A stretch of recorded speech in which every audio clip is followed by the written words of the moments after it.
Artificial intelligence বা AI ব্যবহারের কাজটা আরও সহজ করে তুলতে বাজারে এসেছে নতুন একটা প্ল্যাটফর্ম, নাম use.ai।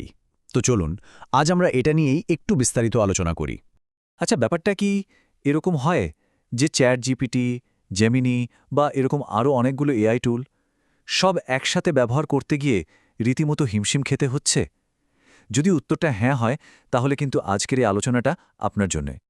মানে ভাবুন তো একবার, একদিকে অনেকগুলো ব্রাউজার ট্যাব খোলা, আবার প্রত্যেকটার জন্য আলাদা আলাদা করে টাকা দেওয়া, তার উপর একই জিনিস বারবার কপি পেস্ট করতে হচ্ছে, আর এক অ্যাপ থেকে অন্য অ্যাপে যেতে যেতেই অনেকটা সময় চলে যাচ্ছে। এই যে ছোট ছোট বিরক্তি, এগুলো কিন্তু কাজের ফ্লোটা একদম নষ্ট করে দেয়।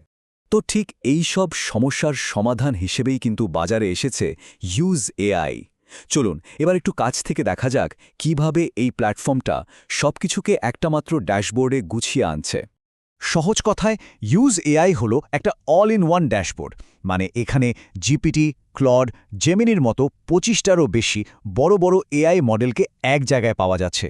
এর সবচেয়ে বড় সুবিধা হলো আর 10টা আলাদা ওয়েবসাইটে গিয়ে লগ করার ঝামেলা পোহাতে হবে না। একবার ভেবে দেখুন, একটা মাত্র সাবস্ক্রিপশনেই সব মডেল ব্যবহার করা যাচ্ছে। শুধু তাই নয়, এক ক্লিকেই এক মডেল থেকে অন্য মডেলে চলে যাওয়া যাচ্ছে। আর সবচেয়ে দারুণ ব্যাপার হলো, বিভিন্ন মডেলের আউটপুট পাশাপাশি রেখে তুলনাও করে দেখা যাচ্ছে। সব মিলিয়ে এই প্ল্যাটফর্মটা কিন্তু অনেক মূল্যবান সময় বাঁচিয়ে দেওয়ার কথা বলছে। আচ্ছা, অনেক তো কথা হলো, এবার চলুন প্ল্যাটফর্মটাকে একটু পরীক্ষা করে দেখা যাক, তাই না? আমরা শুরু করব একটা একাডেমিক লেখার কাজ দিয়ে। তো আমরা যেটা করলাম, বিভিন্ন মডেলকে একই প্রম্পট দিলাম। প্রম্পটটা ছিল স্মার্টফোনের ব্যবহার মানুষের চিন্তাভাবনার ক্ষমতার উপর কী প্রভাব ফেলে তা নিয়ে একটা ছোট প্রবন্ধ লেখো। আর এখানেই আসল মজাটা। দেখুন ফলাফলগুলো কিন্তু বেশ আলাদা। যেমন ধরুন জিপিটি 5.01 বেশ সলিড একটা একাডেমিক স্টাইলের লেখা দিয়েছে। অন্যদিকে ক্লড ওপাস 4.5-এর লেখায় সোর্সের সংখ্যা বেশি আর পড়তেও বেশ সহজ। আর জেমিনি, সে তো বেশ জটিল আর প্রফেশনাল ভাষা ব্যবহার করেছে, যেটা হয়তো কলেজ ইউনিভার্সিটির লেখার জন্য একদম পারফেক্ট।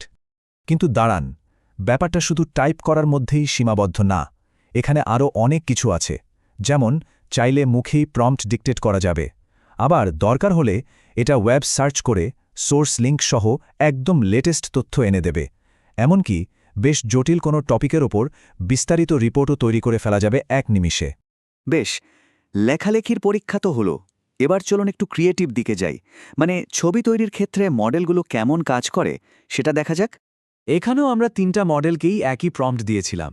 খুবই সহজ একটা প্রম্পট, সমুদ্রের গভীরে একটা জেলিফিশের পরাবাস্তব ছবি তৈরি করো। ফলাফলগুলো কিন্তু এখানেও বেশ ইন্টারেস্টিং। জিপিটি আর ক্লড দুটোই খুব সুন্দর ছবি বানিয়েছে। তবে ক্লডের ছবিটায় লাইটিং আর সমুদ্রের তলার ডিটেলিংয়ে একটু ভিন্নতা আছে, যেটা ছবিটাকে আরও বেশি আকর্ষণীয় করে তুলেছে। কিন্তু জেমিনি একদম অন্য পথে হেঁটেছে। ও পরাবাস্তব বা সারিয়াল শব্দটাকে খুব আক্ষরিক অর্থে নিয়েছে। এর বানানো জেলিফিশের গড়নটা প্রায় মানুষের পায়ের মতো লাগছে। ছবিটা একদম অন্য লেভেলের অ্যাবস্ট্র্যাক্ট হয়ে গেছে। তো সব পরীক্ষা নিরীক্ষার পর এখন আসল প্রশ্নে আসা যাক, এই প্ল্যাটফর্মটা আসলে কাদের জন্য, কাদের এটা ব্যবহার করা উচিত? আচ্ছা, কারা সবচেয়ে বেশি লাভবান হবেন? ভাবুন একজন লেখকের কথা, যার বারবার লেখা এডিট করতে হয়, বা একজন মার্কেটার যিনি অ্যাডের কপি বানাচ্ছেন, কিংবা ধরুন একজন স্টুডেন্ট যার ডেডলাইনের চাপ। আবার ডেভেলপারদের কোড ডিবাগিং বা গবেষকদের ফ্যাক্ট চেকিংয়ের জন্য এটা দারুণ কাজের। সোজা কথায়, যাদের কাজে প্রায়ই অনেকগুলো এআই টুলের দরকার হয়, তাদের জন্য এটা একটা গেম চেঞ্জার হতে পারে। মানে একদম সহজ করে বললে, যারা দিনের বেশিরভাগ সময় কাজ, পড়াশোনা বা নতুন কিছু তৈরির জন্য এআই ব্যবহার করেন, তাদের জন্য এটা একটা অসাধারণ আপগ্রেড। কিন্তু সত্যি বলতে, যারা কালেভদ্রে বা শখের বশে একটু আধটু এআই টুল ব্যবহার করেন, তাদের জন্য এটা হয়তো একটু বাড়াবাজি হয়ে যাবে। সুতরাং সবশেষে এটাই বলা যায় যে use.ai কিন্তু ওর 3টে মূল প্রতিশ্রুতি, সরলতা, প্রোডাক্টিভিটি আর ক্রিয়েটিভিটি, খুব ভালোভাবে পূরণ করেছে। কিন্তু শেষে একটা বড় প্রশ্ন থেকেই যাচ্ছে, এই ধরনের অল ইন ওয়ান প্ল্যাটফর্মগুলোই কি আমাদের এআই ব্যবহারের ভবিষ্যৎ? বিষয়টা কিন্তু ভাবার মতো।